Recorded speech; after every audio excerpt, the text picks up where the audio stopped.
सखी सहेली।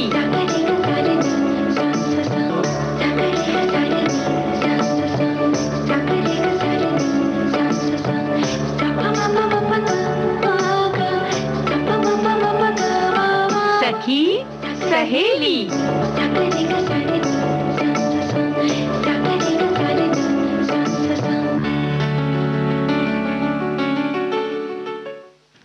सभी सखियों को राजुल और आकांक्षा का नमस्कार। शुक्र है तुम बोली तो, नहीं तो हमें तो लग रहा था एक चुप सौ पर भारी, जिस पर आज हम लोग बात करने वाले हैं, तो तुमने बिल्कुल वो ठान ही लिया कि मैं भारी होकर ही दिखाऊंगी। हाँ बिल्कुल, जब हमने इस विषय पर चर्चा की थी ना राजुल जी, हाँ। तभी मैंने सोच लिया था कि आज तो मैं चुप रहूंगी।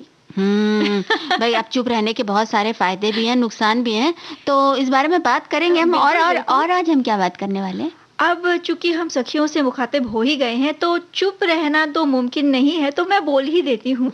आज हम और बात करेंगे, चूंकि नवरोज का उत्सव है, पारसी नववर्ष है, तो सबसे पहले उन सभी अपने नवरोज की बधाई और शुभकामनाएं देते हैं। बिल्कुल। और साथ ही साथ आज हम जानेंगे यमुना घाट चित्रकारी के बारे में। बहुत सुंदर चित्रकला है और हमारे भारत की लोक कलाओं का तो कहना ही क्या। अच्छा हाँ, और सखी विशेष में आज हम बात करने वाले हैं कवित्री स्नेहमयी चौधरी जी की। जी। और चूंकि हम जो गृहिणियां होती हैं, महिलाएं जो होती हैं खासकर, जब हम अपना किचन सजाती हैं, मतलब रसोई घर जब सजता है, तो उसमें है ना डिब्बों की एक खास जगह होती है, हर डिब्बे की जगह तय होती है। वाह वाह वाह, है ना। तो अब ये डिब्बों की बात क्यों आई? भाई प्लास्टिक का युग है, हालांकि हम सब कोशिश कर रहे हैं कि इस प्लास्टिक को अपने जीवन से, अपने घर से जितना जल्दी हम निकाल सकें उतना अच्छा होगा, लेकिन फिर भी गाहे बगाहे वो जो डिब्बे के रूप में ही सही प्लास्टिक हमारे पास आ जरूर जाता है। या हम जो इस्तेमाल कर रहे हैं उनमें भी ये देखना जरूरी है। क्या देखना जरूरी है, इस बारे में बात करेंगे। हाँ। अच्छा, फिर नवरोज की जब बात चली है तो बधाइयों और शुभकामनाओं का तो तांता लगा ही हुआ है। और भाई नया साल शुरू हुआ है पारसियों का, तो बहुत सुंदर ये समय रहता है उनके लिए। नया विश्वास शुरू होता है, जो पुराना समय गुजरा है उससे सीख लेते हुए कुछ आगे बढ़ने की बातें होती हैं। और भाई, और ये जो खास दिन होता है नवरोज का, एक नए दिन के प्रतीक के रूप में एक तरह से उत्सव की तरह मनाया जाता है। और जानती हैं राजुल जी कि ये जो पारसी नववर्ष रहता है, इसको जमशेदी नवरोज या नवरोज, साथ ही साथ पतेती और खोरदाद साल के नाम से भी जाना जाता है। जी। और ये भारत में 16 अगस्त को ही मनाया जाता है।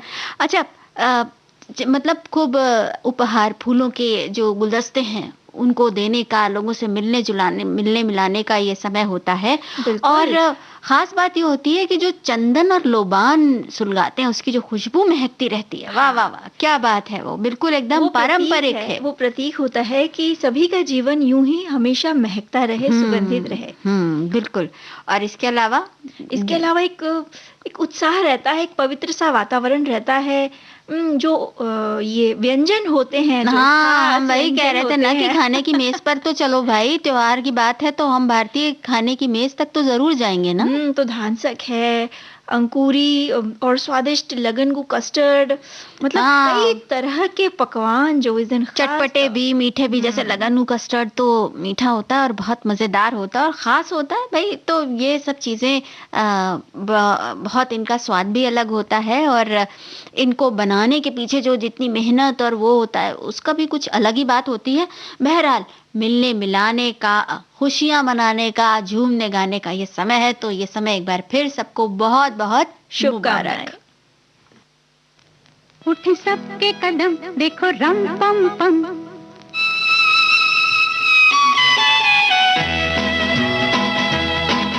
उठे सबके कदम, देखो रम पम पम। आज ऐसे गीत गाया करो, कभी खुशी कभी गम, तारा रम पम पम। हंस और हंसाया करो, उठे सबके कदम, देखो रम पम पम। आज ऐसे गीत गाया करो, कभी खुशी कभी गम, तारा रम पम पम। हंसो और हंसाया करो।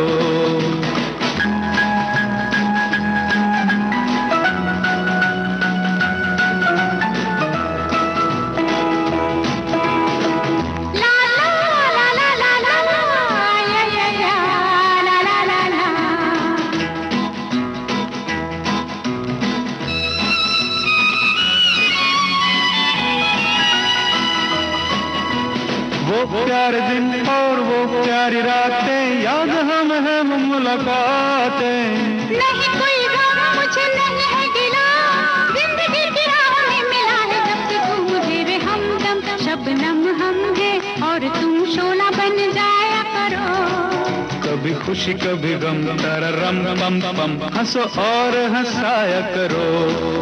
उठे सबके कदम, देखो रम पम पम, आज ऐसे गीत गाया करो। कभी खुशी कभी गम, तारा रम पम पम, हंसो और हंसाया करो।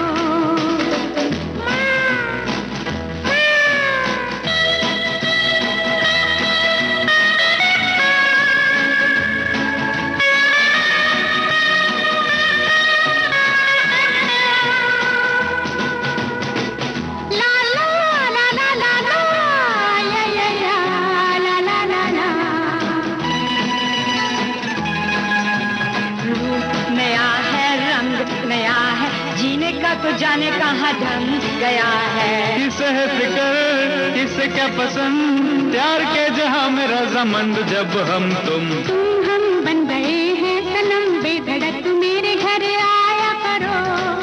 कभी खुशी कभी गम, तारा रम पम पम, हंसो और हंसाया करो। उठे सबके कदम, देखो रम पम पम, आज ऐसे गीत गाया करो। कभी खुशी कभी गम, तारा रम पम पम, हंसो और हंसाया करो। उठे सबके कदम, देखो रम पम पम, आज ऐसे गीत गाया करो। कभी खुशी कभी गम, तारा रम पम पम, हंसो और हंसाया करो।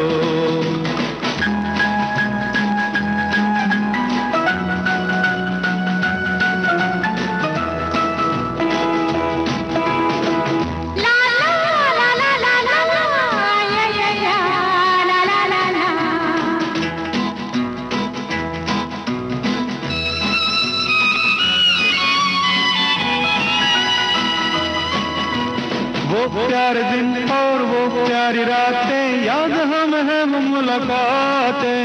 नहीं कोई गम मुझे नहीं है गिला, जिंदगी की राह में मिला है जब से तू मुझे रे हमदम। शबनम हम है और तुम शोला बन जाया करो। कभी खुशी कभी गम, तारा रम पम पम, हंसो और हंसाया करो। उठे सबके कदम, देखो रम पम पम, आज ऐसे गीत गाया करो। कभी खुशी कभी गम, तारा रम पम पम, हंसो और हंसाया करो। क्या खूबसूरत गाना था। वैसे आकांक्षा, हंसो और हंसाया करो। वैसे हंसने और हंसाने के लिए हमेशा बहाने ढूंढने की जरूरत नहीं होती। नहीं, हम तो ऐसे भी हंस लेते हैं ना। जब तुम्हें सामने देखते तो हंस लेते हैं, और सखियों के साथ होते तो हंस लेते हैं। तो वैसे आज जो 16 अगस्त का दिन है वो एक और लिहाज से भी खास है। आज हम स्मरण कर रहे हैं, आज उनकी जयंती है, कवयित्री सुभद्रा कुमारी चौहान। बल्कि उन्होंने कहानियां भी लिखी हैं, बहुत सारी कविताएं भी लिखी हैं। मुकुल, त्रिधारा जैसे उनके कविता संग्रह हैं, बिखरे मोती उनका कहानी संग्रह है। लेकिन उनको सबसे ज्यादा याद किस कविता से किया जाता है? जो बहुचर्चित रचना है वो है झांसी की रानी। और जब हम अपने स्कूल के दौरान भी जब ये कविता पढ़ते थे राजुल जी, तो पढ़ते पढ़ते ही जैसे जैसे पंक्तियां आगे बढ़ती थी, एक कहते हैं ना, एक जोश आने लगता था। हाँ, और ऐसा लगता था कि हम भी उसी युद्ध के मैदान में पहुंच गए। इनके कलम की बात ही कुछ और है। वो कविता याद नहीं है तुम्हें? इनकी ये वीरों का कैसा, वीरों का कैसा हो बसंत की बात कर लीजिए, या फिर जलियांवाला बाग में बसंत। और बहुत सारी ऐसी कविताएं हैं उनकी जो कि बहुत जबान पर रटी हुई हैं। एक बहुत सुंदर कविता है, यह कदम का पेड़ नाम से ये जो कविता है, हालांकि ये मुझे भी काफी पसंद है। इसीलिए तो बार बार याद दिला रहे थे तुम्हें। तो पढ़ ली जाए क्या? बिल्कुल बिल्कुल। यह कदम का पेड़ अगर माँ होता यमुना तीरे, मैं भी उस पर बैठ कर नैया बनता धीरे धीरे। ले देती यदि मुझे बांसुरी तुम 2 पैसे वाली, किसी तरह नीचे हो जाती यह कदम्ब की डाली। तुम्हें नहीं कुछ कहता पर मैं चुपके आता, उस नीची डाली से अम्मा ऊंचे पर चढ़ जाता। वहीं बैठ फिर बड़े मजे से मैं बांसुरी बजाता, अम्मा अम्मा कह वंशी के स्वर में तुम्हें बुलाता। बहुत बुलाने पर भी माँ जब नहीं उतर कर आता, माँ तब माँ का हृदय तुम्हारा बहुत विकल हो जाता। तुम आंचल फैलाकर अम्मा वहीं पेड़ के नीचे ईश्वर से कुछ विनती करती बैठी आंखें मीचे। तुम्हें ध्यान में लगी देख मैं धीरे धीरे आता और तुम्हारे फैले आंचल के नीचे छिप जाता। तुम घबराकर आंख खोलती पर माँ खुश हो जाती जब अपने मुन्ना राजा को गोदी में ही पाती। इसी तरह कुछ खेला करते हम तुम धीरे धीरे, ये कदम का पेड़ अगर माँ होता यमुना तीरे। क्या बात है, कितनी सुंदर। और जब भी इस कविता को पढ़ती हूँ ना राजल जी, तो आंखों के सामने वो चित्र उभर आता है कि सही में ऐसा हो रहा है। लेखनी में तो यही सशक्त लेखनी होती है कि आपकी आंखों के सामने वो चित्र उभर आए। अब ऐसी ही आज एक साहित्य के अंतर्गत हम बात करने वाले हैं एक सखी विशेष की, जिनकी लेखनी में कुछ ऐसी ही बात है। मेरे बच्चे को मुझसे कोई शिकायत नहीं, मेरे बच्चे को मुझसे कोई शिकायत नहीं। मैंने रात में सोते समय कभी नानी की कहानियां नहीं सुनाई, खाने पीने में उसकी रुचि नहीं पूछी, साथ बैठकर उसके दोस्तों के साथ होने वाले लड़ाई झगड़े नहीं सुलझाए। मैंने उसके खेलने और भटकने पर कभी बंधन नहीं लगाया, क्योंकि कामों की भीड़ निपटाने के लिए मुझे समय चाहिए था। मैं व्यस्त थी। धीरे धीरे उसकी आदत बन गई कॉमिक्स, टीवी और रेडियो में अपने को व्यस्त रखने की। अब मैं उसके लिए अनावश्यक हो गई हूँ। मुझे इस बात की शिकायत है। ये पंक्तियां कवित्री स्नेहमयी चौधरी की हैं, जो कामकाजी स्त्रियों की व्यस्तता और विवशता को कितने संवेदनशील ढंग से बहुत ही मार्मिक बयान करती हैं। जी, कवियत्री स्नेहमयी चौधरी का जो रचना संसार है वो काफी विशाल है और साथ ही साथ यथार्थ से जुड़ा हुआ भी है। मनुष्य के उन संघर्षों की, मतलब जो दैनिक जीवन से जुड़े हैं, उन्होंने बड़े सूक्ष्म ढंग से उसकी विवेचना की है। और देखें तो उनकी रचनाओं की सबसे बड़ी विशेषता है कि उन्होंने बड़े ही साधारण ढंग से साधारण विषयों पर लिखा है, लेकिन उनमें जो छिपा जो संदेश है वो बहुत ही खास है और बेहद सुंदर और सहज तरीके से उन्होंने उसे जताया है। उत्तर प्रदेश के उन्नाव जिले में एक स्थान है मोरावा। वही 9 मई 1935 को उनका जन्म हुआ था और फिर उनका विवाह भी ऐसे परिवार में हुआ जहां चारों ओर साहित्य ही साहित्य था। मतलब उनकी सास सुमित्रा कुमारी सिन्हा, आदरणीय सुमित्रा कुमारी सिन्हा स्वयं एक सुप्रसिद्ध कवयित्री थी। श्वसुर के प्रकाशन संस्थान में महाकवि निराला जैसी विभूतियों की पुस्तकें छापी जाती थीं और पति अजित कुमार वो साहित्य जगत का एक जाना माना नाम थे। और सबसे बड़ी बात यह कि वो कविवर हरिवंश राय बच्चन के बहुत ही निकट थे और उनके बारे में उन्होंने काफी कुछ लिखा। जी, तो ऐसे साहित्यिक परिवेश में उनका लेखन और भी निखरता गया। हिंदी से लगाव कलम में प्रदर्शित हुआ, साथ ही हिंदी अध्यापन के क्षेत्र में भी उन्हें ले आया। वो दिल्ली विश्वविद्यालय के एक कॉलेज में हिंदी की शिक्षिका रहीं। सेवानिवृत्ति के बाद अपने पति के साथ स्वतंत्र लेखन करती रहीं। 29 जुलाई माफ कीजिएगा जी, 29 जुलाई 2017 को 82 वर्ष की उम्र में उन्होंने संसार को त्याग दिया। साहित्य जगत में उनकी स्मृति अगर हम देखें तो उनकी रचनाएं कितनी सारी हैं हमारे इर्द गिर्द। उनके कविता संग्रहों में एकाकी दोनों, पूरा गलत पाठ, चौतरफा लड़ाई, हड़कंप, ये सब बहुत ही प्रसिद्ध हैं और अपने समय का ब्यौरा इनमें बड़े ही सुंदर ढंग से दिया गया है। बिल्कुल, पहचान, एक इंटरव्यू, लड़की, धूप और ऐसी ही तमाम कविताएं हैं जिनमें उन्होंने छोटी छोटी संवेदनाओं और भावनाओं को बड़े ही सुंदर ढंग से व्यक्त किया है। अब धूप नामक जो कविता है उसमें कुछ इस तरह से है। मैंने कहा धूप से, मैंने कहा धूप से, धूप जरा ठहरो, मैं भी तुम्हारे साथ चलूंगी। यहाँ ये ठिठुरन, ये अंधियारा मुझे तनिक नहीं भाता है। लेकिन धूप धूप थी, भला क्यों रुकती, मुझे मटमैली सांझ दे चली गई। मैंने देखा मेरे ऊपर से पंख फड़फड़ाकर गौरैया एक क्षितिज की ओर उड़ी, जाने कहाँ खो गई। क्या बात है।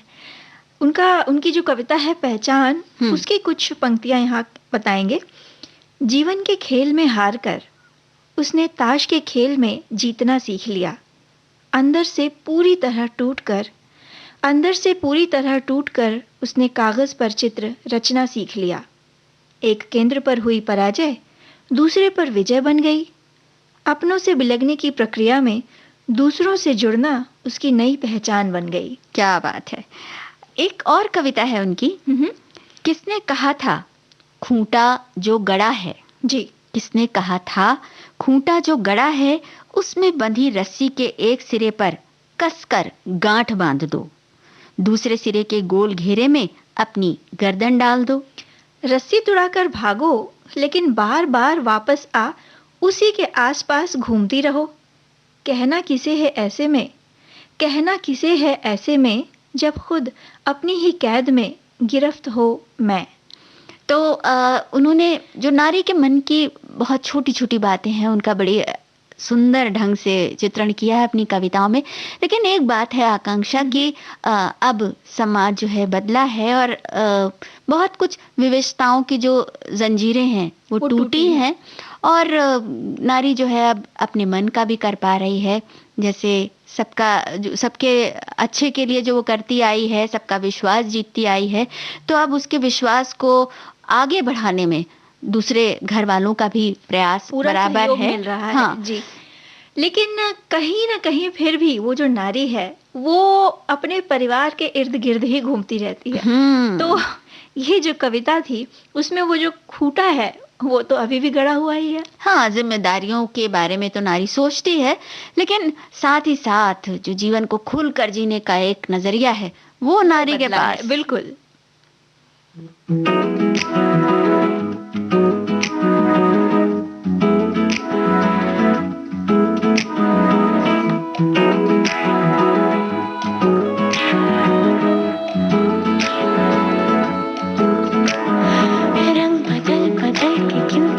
रहे हैं दिन दोपहरियाँ, मैं जानू ना क्यों खुदक के धड़कनों की चल रही की लहरियाँ। मैं जानू ना रंग बदल के क्यों चहक रहे हैं दिन दोपहरियाँ। मैं जानू ना क्यों खुदक के धड़कनों की चल रही की लहरियाँ। मैं जानू ना क्यों जरा सा मौसम सरफिरा है या मेरा मूड मस्खरा है जो जायका मनमानियों का है वो कैसा रस भरा है। जानू ना क्यों हजार गुलमोहर से भर गई है ख्वाहिशों की टहनियाँ। मैं जानू ना क्यों खुदक के धड़कनों की चल रही गिलहरियाँ। मैं जानू ना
गुलमोहर से भर गई है ख्वाहिशों की टहनियाँ। मैं जानू ना जानू ना जानू ना जानू ना क्यों खुदक खुदक की धड़कनों की चल रही गिलहरियां, मैं जानू ना जानू ना जानू ना जानू ना।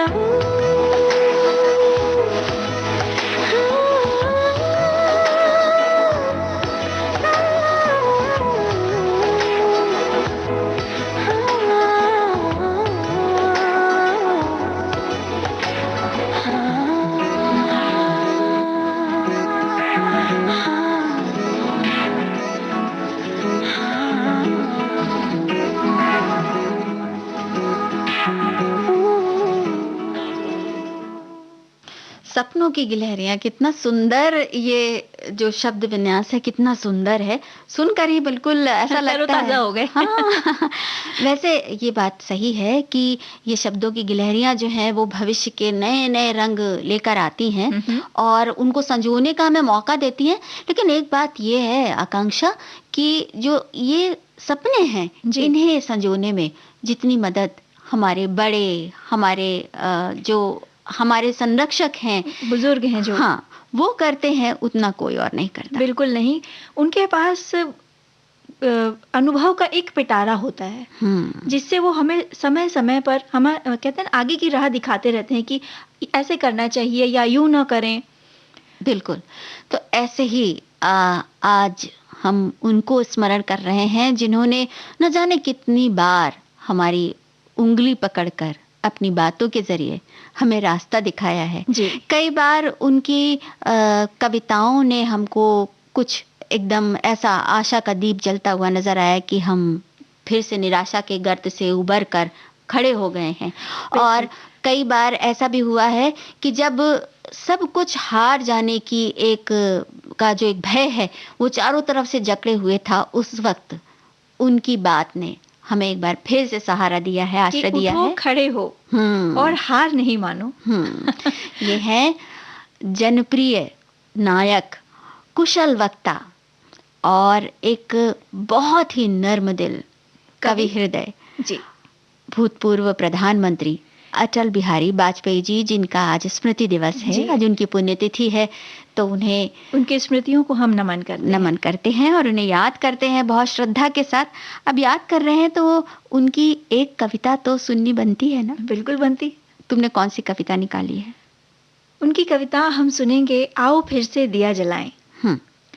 आओ फिर से दिया जलाएं, भरी दोपहरी में अंधियारा, सूरज परछाई से हारा, अंतर तमकाने निचोड़े, बुझी हुई बाती सुलगाएं, आओ फिर से दिया जलाएं। वाह! हम पड़ाव को समझे मंजिल, लक्ष्य हुआ आंखों से ओझल। हम पड़ाव को समझे मंजिल, लक्ष्य हुआ आंखों से ओझल, वर्तमान के मोह जाल में आने वाला कल न भुलाएं, आओ फिर से दिया जलाएं। आहुति बाकी यज्ञ अधूरा, आहुति बाकी यज्ञ अधूरा, अपनों के विघ्नों ने घेरा, अंतिम जय का वज्र बनाने नव दधीच की हड्डियां गलाएं, आओ फिर से दिया जलाएं। वाह, कितनी प्रेरक पंक्तियां हैं। और परम आदरणीय वाजपेयी जी की वाणी में कुछ ऐसा था, ऐसा ओज, ऐसा तेज, और उनकी बातों में कुछ ऐसा आकर्षण था कि घंटों लोग सुनते रहते थे उनको, और जब वो बोलते थे तो लगता था कभी बात खत्म ही ना हो और मंत्रमुग्ध से सुनते रहे। जिस तरह उनका वक्तव्य था, उसी तरह जब वो कविता सुनाते थे राजुल जी, तब भी एक जो व्यक्ति, जो सामने बैठा हुआ व्यक्ति मंत्र मुग्ध होकर उनको सुनता रहता था। तो भाई यही होता है ना कि कला मर्मज्ञ थे, स्वयं कलाकार थे। तो जब कला मर्मज्ञ थे तो बहुत मान भी करते थे कलाकारों का भी और जनसाधारण की भावनाओं का भी, क्योंकि छोटी छोटी संवेदनाओं को पकड़ना उनकी आदत में शुमार था। तो इस तरह से भारत के लिए जैसे एक दिव्य पुरुष जैसे थे वो, जो पथ प्रदर्शक, जो रास्ता दिखाते रहे। बिल्कुल। तो उनकी स्मृति को हम श्रद्धा पूर्वक नमन करते हैं। अच्छा, जब कलाओं की बात चली है तो भारतीय संस्कृति में बहुत सारी कलाओं का सुंदर संगम है। बिल्कुल। हर क्षेत्र की अपनी एक विशेषता है जो उस क्षेत्र की कला के रूप में उभर कर आती है। बिल्कुल। तो आज हम बात कर रहे हैं यमुना घाट चित्रकारी के बारे में। तो लोक कौशल की एक सुंदर मिसाल है ये, जैसा कि जो हमारी लोक कलाएं हैं। हाँ, जी। और भारत में पूरा पश्चिम, उत्तर, दक्षिण कहीं पे भी आप जाइए, आपको उस स्थान विशेष की, जैसा कि भी आकांक्षा ने कहा, कोई ना कोई कला जरूर मिल जाएगी और वो इतनी खूबसूरत होगी कि बस आप चित्रलिखित से देखते रह जाएं। तो अब जैसा कि नाम से ही पता लगता है, यमुना घाट चित्रकारी मतलब क्या हुआ? यमुना के घाटों का मनोरम दृश्य जो चित्रकारी के रूप में उकेरा गया हो। वृंदावन के मंदिरों में जन्मी ये कला और फिर विकसित हुई धीरे धीरे और इसको नाम दिया गया यमुना घाट चित्रकारी। और इसका जो इतिहास है वो बहुत पुराना, इसका उद्गम बहुत पुराना है। काफी हजार साल पहले की बात है, कई सौ साल पहले की बात है, जिसके साथ यमुना घाट चित्रकारी धीरे धीरे विकसित हुई। श्री कृष्ण की लीला स्थली है वृंदावन, और वहां पे चंपक वनों में विहार करते, माखन चुराते, रास रचाते, श्री कृष्ण की कथाएं जो हर उस इलाके में सब जगह जानते हैं। तो उन्हीं प्रसंगों को मंदिर की दीवारों और पत्थरों पर चित्रित किया गया। बिल्कुल। हालांकि समय के साथ काफी कुछ बदलाव आया है, लेकिन अनेक राजाओं के शासन में ये जो कला थी ये फलती फूलती रही। और आज के समय में भी कुछ चित्रकारों ने दीवारों और पत्थरों पर बनाई जाने वाली यमुना घाट चित्रकला को लघु चित्र शैली में विकसित किया। और ये जो परंपरागत चित्रकारी है राजुल जी, ये सिर्फ देश ही नहीं विदेश में भी फैली हुई है। मतलब इसकी जो चर्चा है वो विदेशों में भी है। 19वीं शताब्दी में हुआ था जब मॉडर्न आर्ट का जो प्रचलन शुरू हुआ था, अमूर्त चित्रकारी जो थी वो जब प्रचलित हुई थी, उस समय इस चित्रकला में भी एक बदलाव आया और इसमें जो मिनिएचर शैली की चित्रकारी है वो होने लगी। लेकिन इसकी आत्मा में हमेशा और आज भी वो जो मूल रूप है वो अभी भी उसका सोंधापन वैसे ही बरकरार है। और श्री कृष्ण के जीवन से जुड़ी घटनाओं को इस चित्रकला में बड़े ही सुंदर ढंग से बनाया जाता है। चाहे वो बाल लीलाएं हो, महारास हो, या फिर राक्षस वध हो, और गीता के उपदेश भी चित्रकला में दिखाए जाते हैं। लेकिन खास तौर से जो दिखाया जाता है वो होता है यमुना नदी और उसके आसपास के दृश्य। इन दृश्यों को इस चित्रकारी में प्रधानता दी जाती है। और उन दृश्यों के बीच में श्री कृष्ण क्या बात है। एक गाना सुन लेते हैं।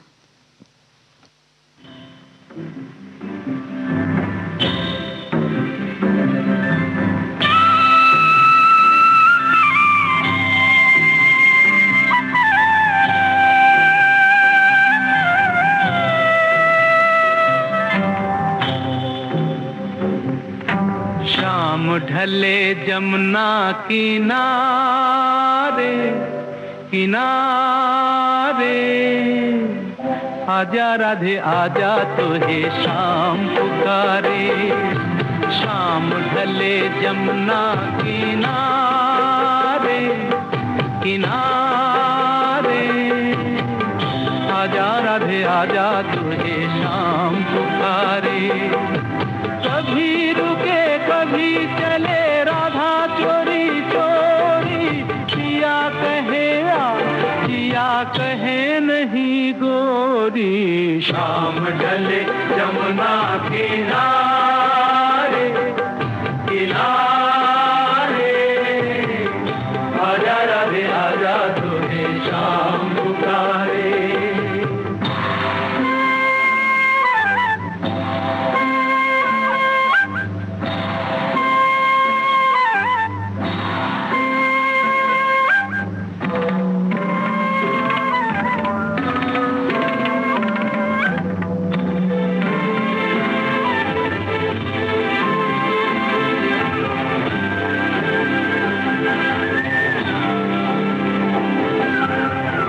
राधा शर्माए मनवा घबराए, पनिया भरने वो जाए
डगमग डोले जिया की नैया, डगमग डोले जिया की नैया, चले जब पुरवैया छेड़े बंसी कन्हैया।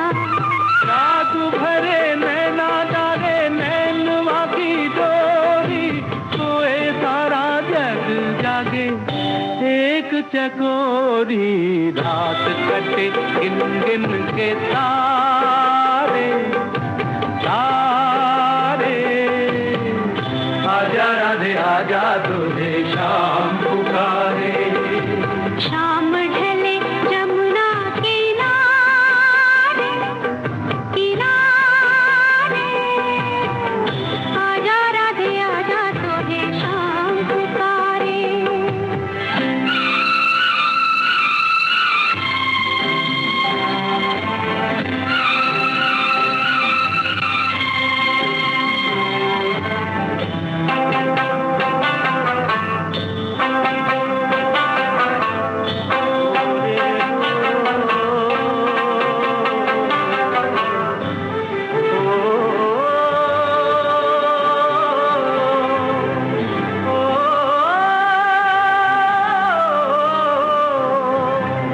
पनघट पे सखियाँ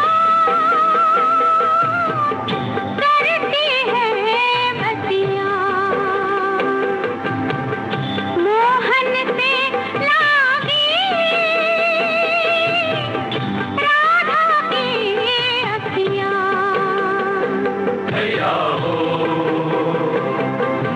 जो भी मिले यही पूछे सुनो किशोरी, गई कहानी दिया रे बिंदिया तोरी, राम कसम छेड़ेंगे सारे सारे। आजा राधे आजा तुझे शाम पुकारे, कभी रुके कभी चले राधा चोरी चोरी, दिया कहे मेरी गोरी, आजा राधे आजा तुझे शाम पुकारे, आजा राधे आजा तुझे शाम पुकारे। आकांक्षा लौट आओ, तुम तो यमुना घाट पर ही खो गई हो। बिल्कुल खो गई थी और सही कहूँ लौटने का मन नहीं कर रहा था। भाई अभी हमें यमुना घाट चित्रकारी के बारे में कुछ और भी तो बताना है। हाँ बताना है। इसकी जो सबसे बड़ी विशेषता है वो ये इसका सुंदर स्वरूप, यानी आकृतियों को चित्रित करते हुए उन आकृतियों का जो लुभावना ढंग है वो बरकरार रखा जाता है। मतलब बड़ी बड़ी बोलती हुई आंखें और कन्हैया की मनमोहक छवि, साथ ही साथ जो ग्वाल बाल हैं या गोपियां हैं वो, और मतलब सभी की छवि जो मनमोहक छवि जो है कृष्ण की वो बस अपनी ओर आकर्षित कर लेती है। हाँ बिल्कुल, तुमने ग्वाल बालों का नाम लिया है तो वो चाहे ग्वालिनी हो चाहे ग्वाल बाल हो, दोनों के ही शारीरिक गठन और अनुपात का विशेष ध्यान रखा जाता है।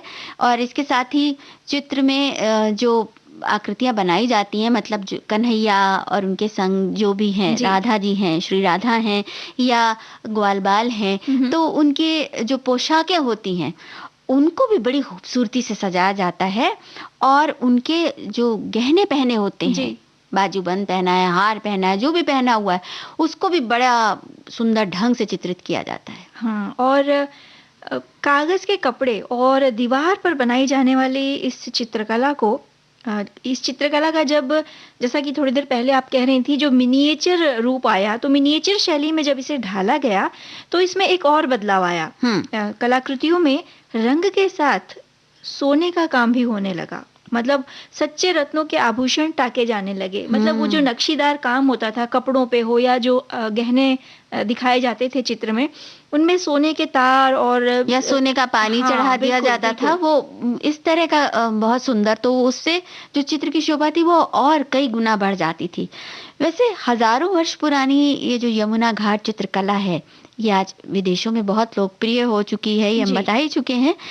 श्री कृष्ण के सुंदर स्वरूप से सजी लोक कला जीवन को उत्सव बनाकर जीने का ये संदेश संसार के कोने कोने में पहुंचा रही है आकांक्षा। लेकिन एक बात और है कि जो श्री कृष्ण का ये स्वरूप है इसको लेकर भारत में, जैसे हमने बात की थी ना कि भारत की संस्कृति के चप्पे चप्पे में लोक कलाओं का बिल्कुल कहीं ना कहीं है। हाँ, वो रची बसी है। अब ये चित्रकारी है तो चित्रकारी भी अलग अलग जगहों पे अलग अलग ढंग से होती है। जैसे अब अगर श्री कृष्ण पर आधारित चित्रकारी है तो कांगड़ा पेंटिंग का भी नाम ले सकते हैं। हाँ, बिल्कुल। और राधा कृष्ण की कितनी सारी ऐसी सुंदर पेंटिंग्स हैं जिनमें अलग अलग तरह के चित्र बनाए जाते हैं। हाँ, और उनका ढंग अलग होता है। जी बिल्कुल, ढंग भी अलग होता है, बनाने का तरीका भी अलग होता है। ऐसा ही एक और जगह है किशनगढ़ पेंटिंग। किशनगढ़ की पेंटिंग भी राधा कृष्ण के ही स्वरूप को दर्शाती है और बहुत सुंदर लगती है। तो सोचो ना कि अलग अलग जो चित्रकार का जो अलग ढंग है वो इन सब चित्रों में खूब अच्छी तरह से निखर कर तो आता ही आता है। कृष्ण का ये जो भाव है सब तक पहुंचने का, सबको अपने स्नेह में रंग लेने का जो भाव है वो भी कहाँ तक पहुंचा हुआ है। हाँ, सही कह रही हैं। हर चित्रकार, कृष्ण तो वही है, राधा तो वही है, लेकिन हर चित्रकार के जो कल्पना है उनमें वो अलग रूप में है, अलग लीलाएं कर रहे हैं। तो जो चित्रकार है, जो कलाकार है, वो कोशिश करता है कि उसके मन में जो छवि है कान्हा की, राधा की और उनके साथियों की, वही हूबहू उतर जाए चित्रकारी के रूप में। भाई वो बात तो होती है ना कि जाकी रही भावना जैसी, प्रभु मूरत देखी तिन तैसी। तो भाई अपनी अपनी आंखों से चित्रकार जब देखते हैं, राधा कृष्ण की कल्पना करते हैं, तो फिर उनका जो कैनवास है वो उतने ही सुंदर सुंदर रंगों से भर जाता है और क्या सुंदर कृतियां निकलती हैं। लगता है कि जैसे बस सच में जो श्री कृष्ण का एक संदेश है ना कि जीवन के हर पल को पूरी तरह से जीना है और हर कर्म को पूरे मनोयोग से करना है। जी, तभी तो जीवन संवरता है। बिल्कुल।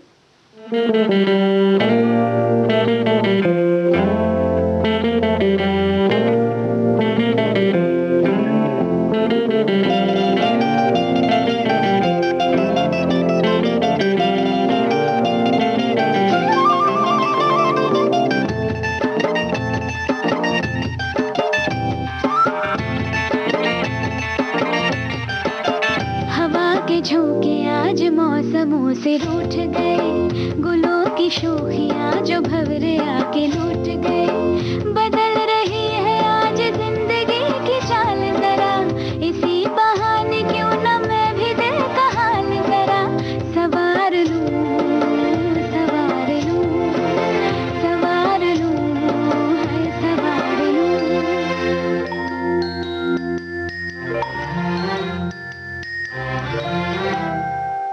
हवा के झोंके आज मौसमों से रूठ गए, गुलों की शोखियां जो भंवरे आके लूट गए। बदल रही है आज जिंदगी की चाल जरा, इसी बहाने क्यों न मैं भी दिल का हाल जरा सवार लूं, हाय सवार लूं, सवार लूं, हाय सवार लूं।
के झोंके आज मौसमों से रूठ गए, गुलों की शोखियाँ जो घर आके लूट गए। बदल रही है आज जिंदगी की चाल जरा, इसी बहाने क्यों ना मैं भी दिल का हाल जरा।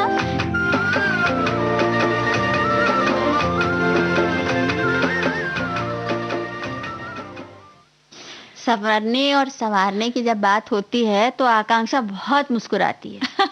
क्योंकि मेरे मन में भी चल रहा था सवार लूं क्या संवारने वाली हो? हाँ, यहाँ खुद को संवारने की मैं नहीं सोच रही थी। मैं सोच रही थी अपना किचन संवार लूं, रसोई घर संवार लूं। अच्छा। रसोई घर तो हर समय संवारना ही पड़ता है, क्योंकि जो गृहिणियां होती हैं ना, या हम स्त्रियां जो होती हैं, वो उनका सबसे लगाव जो है वो रसोई घर से होता है। उसमें क्या सुविधाजनक है और क्या सुरक्षित है, जी, ये बहुत ध्यान जाता है। लगाव नहीं होता राजुल जी, विशेष लगाव होता है। विशेष लगाना भूल गई थी। कर्म क्षेत्र होता है, बिल्कुल।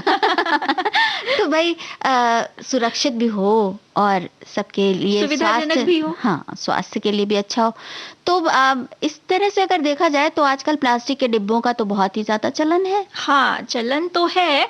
हालांकि समय के साथ साथ अब हम कोशिश कर रहे हैं कि ये जो प्लास्टिक रूपी जो ये वस्तु है वो हमारी जिंदगी से निकल जाए, घरों से निकल जाए, लेकिन फिर भी किसी न किसी रूप में ये अभी भी मौजूद है। हाँ, डिब्बों के रूप में ही मौजूद है।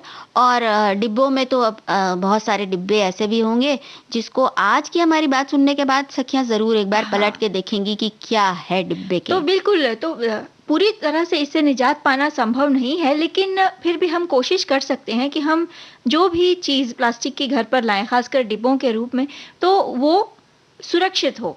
तो इन डिब्बों को खरीदते समय कुछ बातों का ध्यान रखना बेहद जरूरी है। अब वो बातें क्या हैं, यही हम आज चर्चा करेंगे।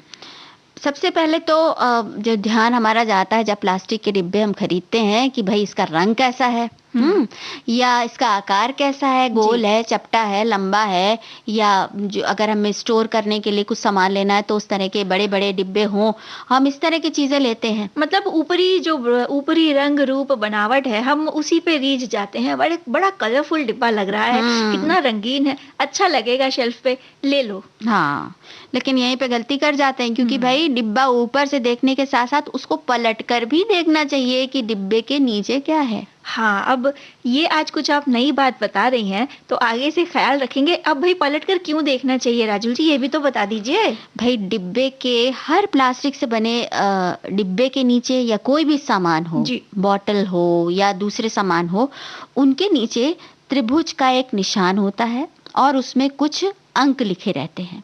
ये जरूर होते हैं, और अगर ये नहीं है तो फिर वो डिब्बा ठीक नहीं है, क्योंकि ये जो त्रिभुज का निशान है और ये जो अंक हैं, ये प्लास्टिक की गुणवत्ता बताते हैं। मतलब कई बार ये देखा तो गया है, लेकिन इसका मतलब नहीं समझ में आता था। ये सोचते थे कि ये क्या है, इतना ध्यान नहीं दिया गया, तो इसलिए, लेकिन अब ध्यान दिया जाएगा खरीदते समय। बिल्कुल। जैसे जो डिब्बे सुरक्षित हैं उनके बारे में सबसे पहले जानना जरूरी है। जैसे खाना हम बाहर से कभी मंगाते हैं, या कोई सामान ऐसा आया जो पैकिंग में है और वो डिब्बा हमने रख लिया, संभाल के रख लिया इस्तेमाल करने के बाद कि भाई इसको आगे भी चलाते रहेंगे। लेकिन अगर गौर से देखा जाए तो उस डिब्बे के पीछे जिसमें पैक होकर आया है उस पर लिखा होगा, कोड जो बना होगा वो 1 बना होगा, और इस 1 का मतलब ये है कि ये जो है बार बार इस्तेमाल करने के लिए नहीं है, ये सिर्फ एक बार इस्तेमाल करने के लिए है।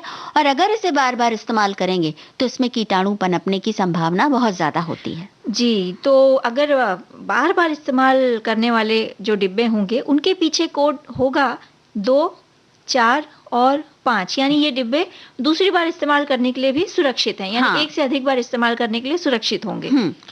वहीं पर अगर डिब्बे के पीछे अगर आप या किसी प्लास्टिक के सामान के पीछे लिखा है 3, 6 या 7, तो ऐसे प्लास्टिक जो है वो हानिकारक तत्व उनसे निकलता है और उसकी वजह से हमारे स्वास्थ्य को नुकसान हो सकता है।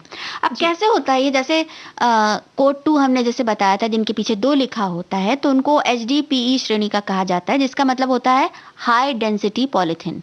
अब दूध के जो पैकेट आते हैं हमारे घर में, उनमें भी इसी का इस्तेमाल होता है। इस तरह के प्लास्टिक को रिसाइकिल किया जा सकता है जी। और वहीं जो कोड 3 वाले प्लास्टिक होते हैं उनमें क्या होता है? उनमें उनका जो इस्तेमाल होता है वो खाने की चीजों के लिए नहीं किया जाता। और जो कोड 4 के प्लास्टिक होते हैं वो पैकेजिंग के लिए, यानी खाद्य सामान और दवाओं की पैकेजिंग के लिए उनका इस्तेमाल होता है, लेकिन उस प्लास्टिक को रिसाइकिल नहीं किया जा सकता। तो इस बात का ख्याल रखें। अक्सर होता है ना कि दवा की कोई बॉटल है, तो चलो दवा खत्म हो गई तो हमने रख ली उसको भविष्य में इस्तेमाल के लिए। कभी-कभी डॉक्टर के पास हम जाते हैं तो उन्हीं खाली बॉटल्स को लेकर जाते हैं कि कभी-कभी डॉक्टर्स अपनी तरफ से जो दवाई देते हैं, लिक्विड अगर देते हैं, तो ऐसा होता है ना कि हमारे घर में दवा की बॉटल, खाली बॉटल पड़ी थी, उसे साफ कर लिया और उसी में फिर डॉक्टर द्वारा दी गई दवा भर ली। लेकिन ये गलत है, तो ऐसा ना करें। वहीं पर कोड 6 और कोड 7 ये बहुत हानिकारक हैं। कोड 6 से बने जो सामान होता है वो डिस्पोजेबल, जैसे होता है ना, जो आपकी बंद हो गया है, जो खाने के प्लेट्स होती हैं या कप्स होते हैं या चम्मच होते हैं प्लास्टिक के, वो सब अब बंद हो रहे हैं क्योंकि उनमें सिद्ध हो चुका है कि गर्म चीजें जब डाली जाती हैं तो उनसे जो केमिकल रिएक्शन होता है और बहुत खतरनाक होता है। इसी तरह से कोड 7 का भी इस्तेमाल करने से मना किया जाता है। कोड 7 वाले प्लास्टिक का इस्तेमाल भी खाने पीने की चीजों में करने के लिए मना किया जाता है। अब सवाल ये पैदा होता है कि भाई कोड 2 वाला तो हमने देख लिया कि हाँ सुरक्षित है, कोड 4 वाला भी, कोड 5 वाला भी सुरक्षित है क्योंकि इसे रिसाइकिल किया जा सकता है। और कोड 5 वाला जो प्लास्टिक है उसका इस्तेमाल अक्सर जैसे दही के डिब्बे हो गए या पानी की बोतलें हैं, जो केचप की बोतल हो जाती है, साथ ही साथ कुछ दवा के कंटेनर के लिए भी इसका इस्तेमाल होता है और इसे रिसाइकिल भी किया जा सकता है। तो मतलब ये दोनों कोड 2 और कोड 5 जो हैं वो रिसाइकिल किए जा सकते हैं, तो इसलिए थोड़े से सुरक्षित हैं जी। अब देखने वाली बात यह है कि इनमें भी ये ध्यान रखना ज़रूरी है कि जो फ्रीज़र में या फ्रिज में हम डिब्बे रखते हैं, कई बार प्लास्टिक में के डिब्बों में सामान रखते हैं, तो वो किस तरह का है, क्योंकि उनमें भी निशान बना होता है कि फ्रीज़र सेफ अगर लिखा है तभी उन्हें फ्रीज़र में रखें, क्योंकि जब फ्रीज़र में रखा जाता है तो जो उसका तापमान होता है, फ्रिज का तापमान होता है, वो डिब्बों पर असर डालता है, जिसकी वजह से जब उन्हें बाहर हम निकालते हैं कि अब वो सामान्य तापमान पर ले आए उनको या खाने में इस्तेमाल करें, तो उस समय उनका जो प्लास्टिक है उस पर असर होता है, उस पर केमिकल रिएक्शन होता है, जिसकी वजह से वो खाने में मिल जाता है और हमारे सेहत के लिए ख़राब हो जाता है।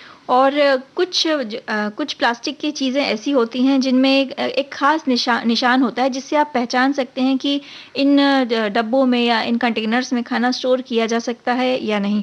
जैसे कप और कांटे का अगर निशान है तो वो उनमें खाना स्टोर किया जा सकता है, स्टोर करके आप रख सकते हैं। अब जिस पर तरंगों का निशान है वो माइक्रोवेव सेफ है, यानी माइक्रोवेव ओवन में उनको इस्तेमाल किया जा सकता है। तो हर तरह के प्लास्टिक का इस्तेमाल सोच समझकर अगर करें तो सेहत, प्लास्टिक का वैसे तो इस्तेमाल करने से बचना ही चाहिए, लेकिन अगर पहले से जो प्लास्टिक के डिब्बे हैं उनका भी अगर आप इस्तेमाल कर रहे हैं तो एक बार ज़रा देख लें, कहीं ऐसा तो नहीं कि पैकेजिंग वाले डिब्बे आप अभी भी इस्तेमाल कर रहे हैं। या अक्सर ऐसा होता है ना कि पानी की बोतल हम खरीदते हैं बाज़ार से और उसके बाद पीने के बाद फिर उसको जब तक उसकी जान नहीं निकल जाती हम इस्तेमाल करते रहते हैं, तो भाई उसका भी ध्यान रखें। बिल्कुल। और अगर आपको ज़रूरत ना हो तो प्लास्टिक ले ही ना। हाँ बिल्कुल, क्योंकि प्लास्टिक स्वास्थ्य के लिए हानिकारक है। सुविधाजनक भले ही हो लेकिन कहीं ना कहीं स्वास्थ्य को हानि तो पहुंचाता ही है। तो भाई स्वस्थ रहें, सुरक्षित रहें और ऐसी चीज़ों का इस्तेमाल करें कि आपका स्वास्थ्य जो है बढ़े और जीवन जो है वो खुशबू से महके।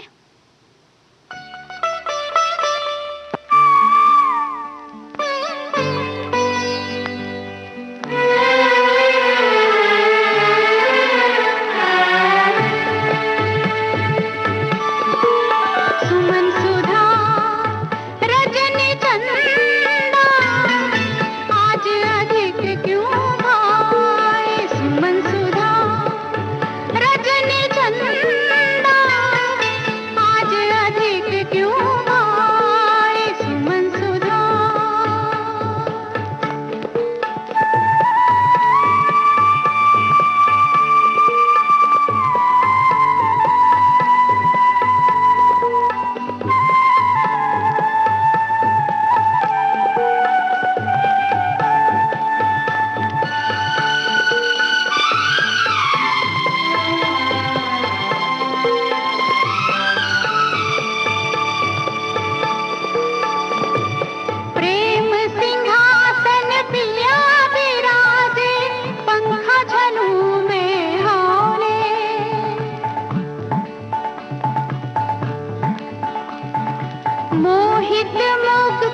राजू जी हाँ कह रही थी, बताइए रजनीगंधा आज अधिक क्यों भाए? क्योंकि हम चुप होकर शांति से उसका आनंद ले रहे हैं। हाँ, यानी चुप होकर ही शांति मिलती है। मौन जो है वो कई बार मौन जीवन की साधना है, और जो विद्वान लोग होते हैं वो अक्सर मौन को सबसे बड़ी ऊर्जा मानते हैं। जैसे वाणी है, वाणी जब भी एक ऊर्जा है, लेकिन बोलते समय हमारी ऊर्जा जाती है, और मौन एक ऐसी ऊर्जा है जो कि हमें शक्ति दे जाता है। बिल्कुल, ऊर्जा अंदर केंद्रित होती है। हाँ। और लेकिन कभी-कभी ऐसा भी होता है ना कि भाई दो व्यक्तियों में बहस हो गई और एक व्यक्ति तो चिल्लाए जा रहे हैं, लड़े जा रहे हैं, दांत पीस रहे हैं, और दूसरे ने कोई प्रत्युत्तर नहीं दिया। हाँ, बस झगड़ा जो है आगे नहीं बढ़ने पाता और वहीं पर शांत हो जाता है। हाँ। अच्छा, मौन की जो एक खास बात होती है वो ये होती है कि बोलने से जो बाहर का कोलाहल है हम उसमें मिल जाते हैं, बह जाते हैं, और जब मौन हो जाते हैं तो अंदर जो हमारे कोलाहल है वो थमने लगता है।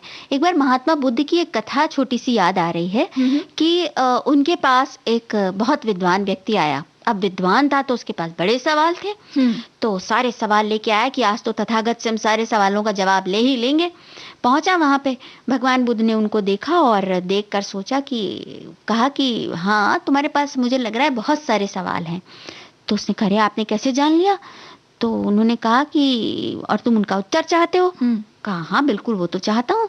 तो उन्होंने कहा कि एक काम करो कि तुम 1 साल तक चुप रहना, चुप रहकर उन सवालों पर मनन करना जी, और तब मुझसे पूछना कि तुम्हें कौन कौन से सवाल पूछने हैं, क्योंकि बहुत सारे तुम्हारे सवाल हैं, उनका उत्तर एक साथ देना तो अभी संभव नहीं है। तो तुम 1 साल के लिए चुप रह लेना और फिर बताना।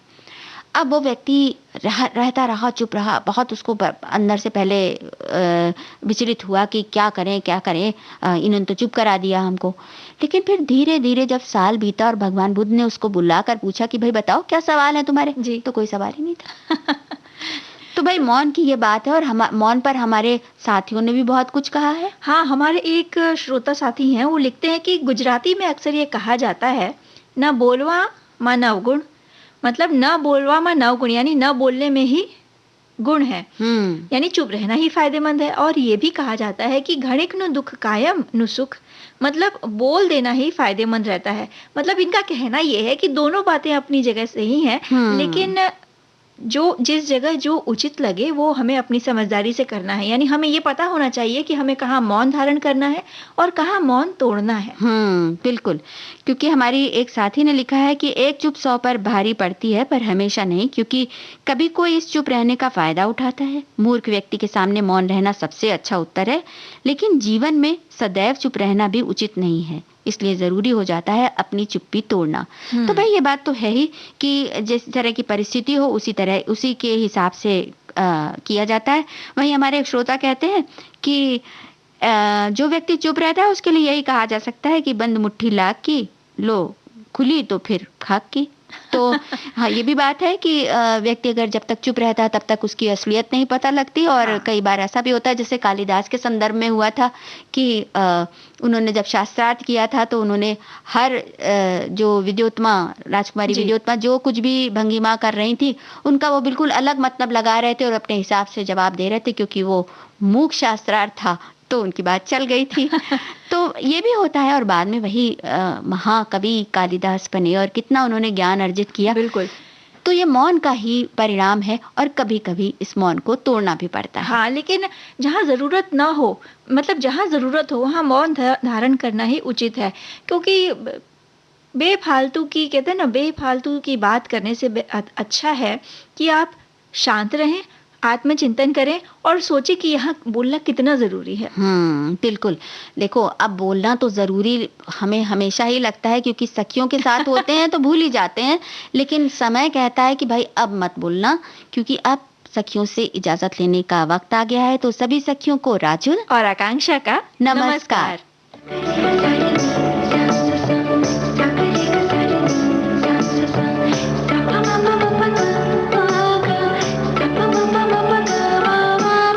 सखी सहेली।